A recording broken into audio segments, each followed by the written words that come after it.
Now it's time for Taking the Mic.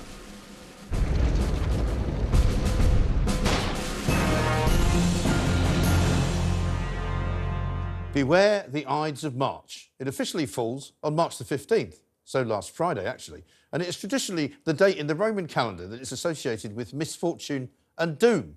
Now, what does that remind you of? Ah yes, you've got it, the climate change nutters, and believe it or not, they're at it again.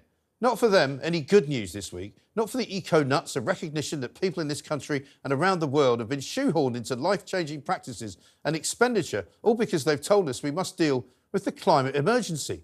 But guess what? Apparently, it has all been in vain.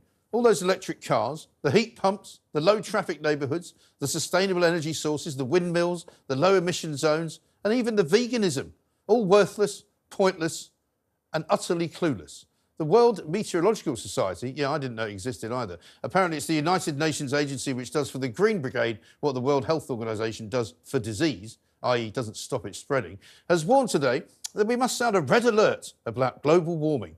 They say there are records being smashed all over the planet. Increases in greenhouse gases, increases in land and water temperatures, and the melting of sea ice and glaciers. The WMO reckons that the world is failing to stop the planet warming up by 1.5 degrees Celsius. And even UN Secretary-General Antonio Guterres is joining in. He said, the Earth's issuing a distress call. The latest state of the global climate report shows a planet on the brink. Well, we've been on the brink for bloody 50 years now, haven't we?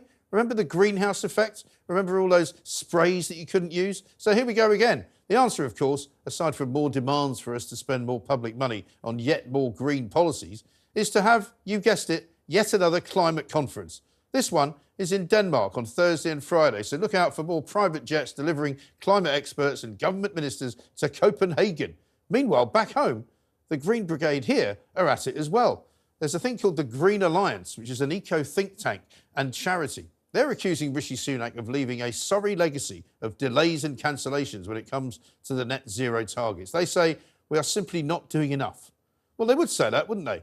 Because they keep doing it. But let's have a look at just who backs these organisations. The Green Alliance is partnered with all kinds of foundations and is supported by a whole variety of companies. Included in their funding page are the National Trust, Southern Water, Greenpeace, the University of Sussex, Wessex Water, the Wildlife Trust, and the Reform of Social Change. These green nutters are absolutely everywhere, inveigling their way into governments, helping local authorities to punish car drivers, and using their power to influence private company policies. It's sinister, it's far from transparent, and it is just like a cult. But mostly, it's a multi-billion-pound business, and an awful lot of people are making an awful lot of money. Worst of all, everything we've been made to do to save the planet hasn't worked. So how about we just stop doing it? Fire up the Quattro.